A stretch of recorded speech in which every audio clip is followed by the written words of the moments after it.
Olá pessoal, todo mundo bem? Bem, aqui é o professor Felipe novamente e hoje vamos falar então, vamos começar um novo conteúdo, certo? Nós vamos começar o conteúdo de análise combinatória e nós veremos nessa primeira aula um princípio chamado de princípio multiplicativo, né? Diferentemente do que nós estávamos estudando, que é a área da geometria, essa área já é uma área um pouco mais algébrica, vamos dizer assim, e, e ela está relacionada a trabalhar com diferentes. Trabalhar com possibilidades, é isso que nós vamos trabalhar, com combinações de coisas, certo? E é isso que nós vamos ver hoje, tá bom? Então vamos ver o que é o princípio multiplicativo, entender o que ele fala e vamos ver alguns exemplos, tá bom? Que vai ajudar vocês a responderem a atividade referente a este conteúdo.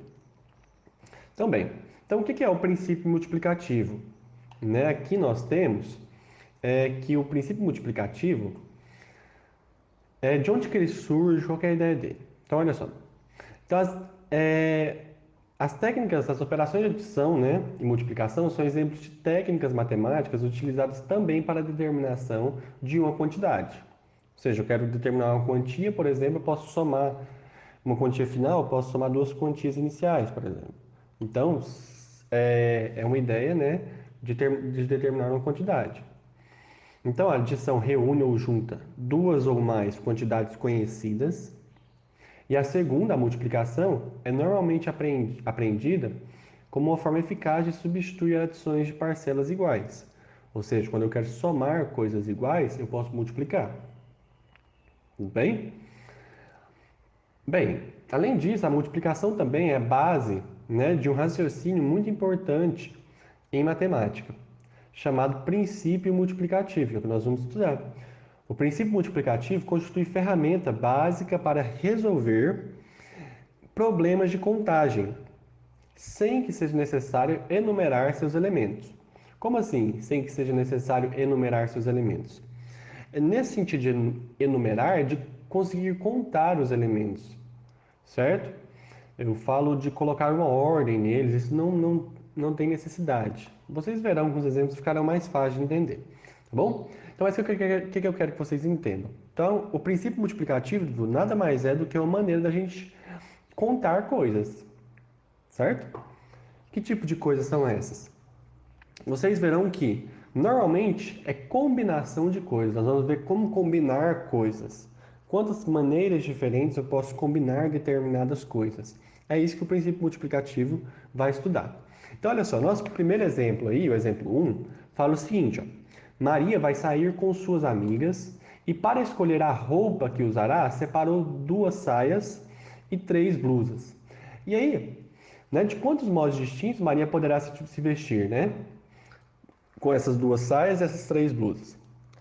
Então observe, aqui nós temos um esqueminha que facilita nosso entendimento.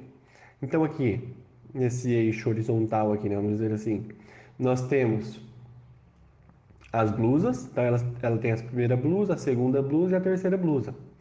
E aqui, nesse eixo vertical, nós temos as saias, essa primeira saia e essa segunda saia.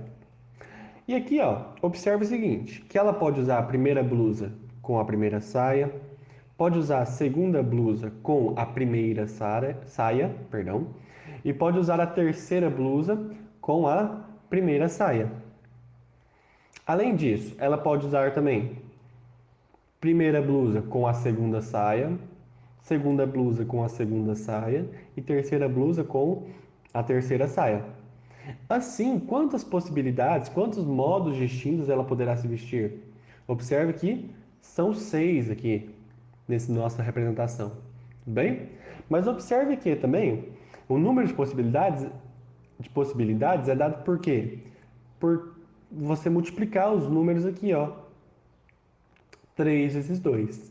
Bem, será que isso é só coincidência ou não? Vamos ver mais um exemplo? Então, se eu multiplico, por exemplo, a quantidade de blusas, né? Que seria a quantidade de opções que ela tem de escolher de blusas, vezes a quantidade de opções de saias, eu tenho a quantidade de possibilidades de vestimenta que ela tem para vestir, certo? Vamos ver então esse outro exemplo aqui. Um restaurante prepara 4 pratos quentes. Então, frango, peixe, carne assada e salsichão. Então, esses são os 4 pratos quentes. 2 saladas, né? Verde, a salada russa. E 3 sobremesas, sorvete, Romeu e Julieta e frutas. E aí ele pergunta, de quantas maneiras diferentes um freguês pode se servir consumindo um prato quente, uma salada e uma sobremesa? Então ele vai escolher, dentre os 4 pratos quentes, vai escolher um deles. Dentre as 2 saladas, vai escolher uma delas. E dentre as 3 sobremesas, vai escolher uma delas. É isso que ele está perguntando. De quantas maneiras diferentes ele pode escolher um prato dessa forma? Observe que, pessoal, ó, esses e outros problemas de análise combinatória podem ser representados pela conhecida árvore de possibilidades, ou grafo, certo? Qual que é a ideia dessa árvore de possibilidades? Eu vou estudar todas as possibilidades possíveis dele fazer uma escolha daquela forma, de escolher um prato quente, uma salada e uma sobremesa. Então observe aqui, ó. Vamos supor que ele chegou lá e escolheu frango. O prato quente, entre esses 4, ele escolheu o frango. Beleza. Agora ele tem que escolher uma salada. Ele tem 2 possibilidades para salada. Ou ele escolhe a verde ou escolhe a russa. Vamos supor que ele escolhe a verde, então ele vem para esse lado de cá. E aí ele pode escolher, agora ele tem que escolher uma sobremesa, ou sorvete, ou Romeu e Julieta, ou fruta. Suponha que ele escolhe fruta, então ele vai ser a pessoa que escolheu então frango, a salada verde e a fruta, vai ser essa pessoa aqui, ó, que fez essa combinação, que traçou essa trajetória. Mas observe que outra pessoa poderia vir aqui e falar, não, eu quero carne, salada verde e sorvete. Beleza, era uma outra opção. O outro vir e falar, não, eu quero peixe, salada russa e Romeu e Julieta, por exemplo. Então, observe que esse tipo aqui de árvore, né, no qual você coloca as possibilidades, é uma maneira também da gente organizar nossos dados. Tudo bem? Mas observe que realizar às vezes uma árvore dessa é um pouco complicada. E como que a gente poderia resolver aqui? Olha só, uai, a gente tem ele chamou esse D1 escolher, né, os 4 tipos de prato quente, dentre os 4 tipos de prato quentes, certo? Então ele vai escolher um deles. Esse segundo aqui é escolher uma dentre as 2 variedades saladas e o terceiro é escolher uma das 3 sobremesas oferecidas. Vamos ver quantas possibilidades totais ele tem, né, a pessoa tem de escolher um prato nesse restaurante. Observe que se eu contar as quantidades aqui, ó, eu vou obter o total. Então, seria 1, 2, 3, 4, 5, 6, 7, 8, 9, 10, 11, 12. Aqui 15, né? 18, 21 e 24 possibilidades. Isso era uma opção a se fazer.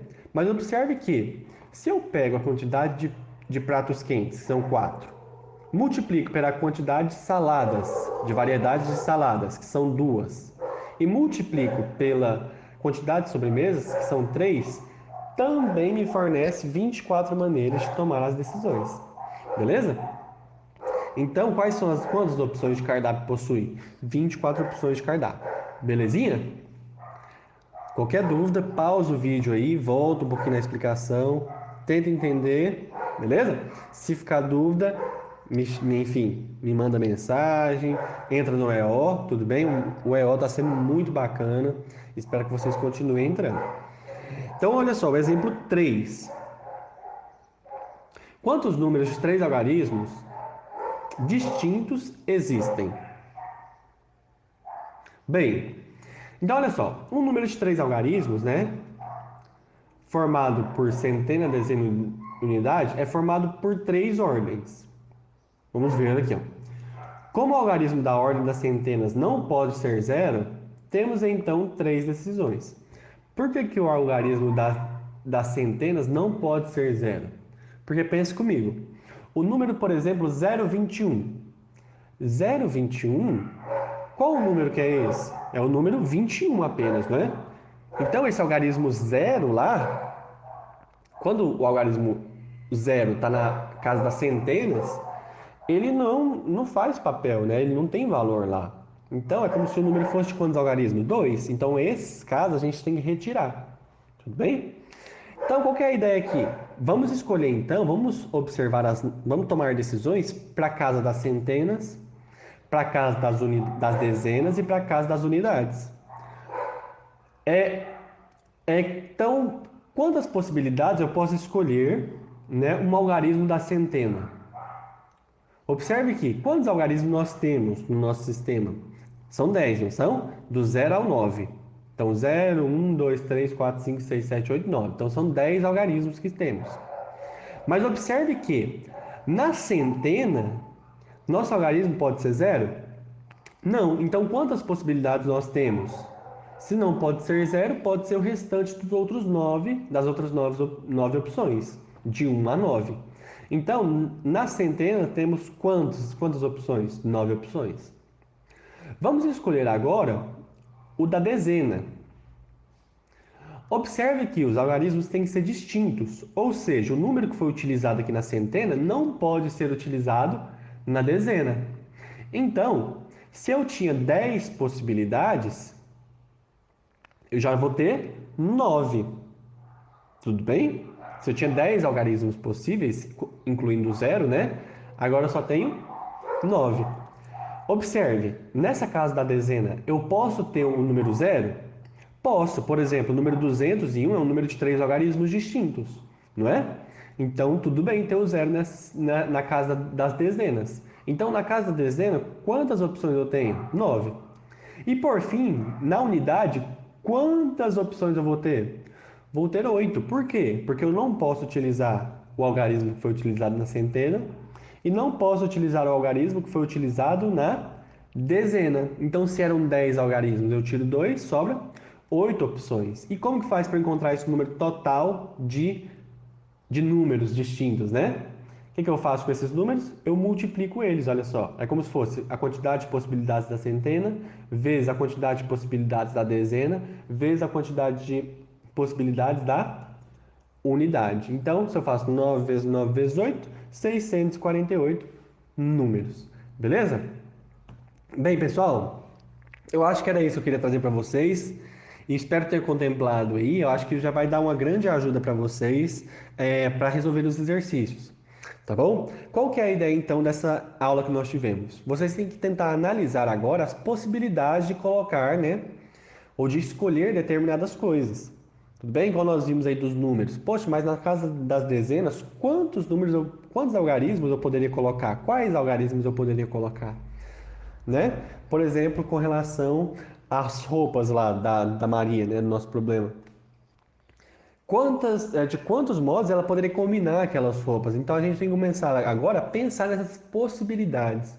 Observe agora que a nossa matemática aqui vai ser voltada às possibilidades, certo? Nós vamos como se fosse começar a prever eventos. Olha que bacana. Então essa que é a ideia da análise combinatória. Nós vamos tentar prever possibilidades, prever combinações, certo? E é isso. Eu espero que tenha ficado claro. E qualquer dúvida, estou no meu EO na segunda-feira. Espero que vocês apareçam, tá bom? Lá a gente sempre tira muita dúvida, é muito bacana. Um abraço e até a próxima.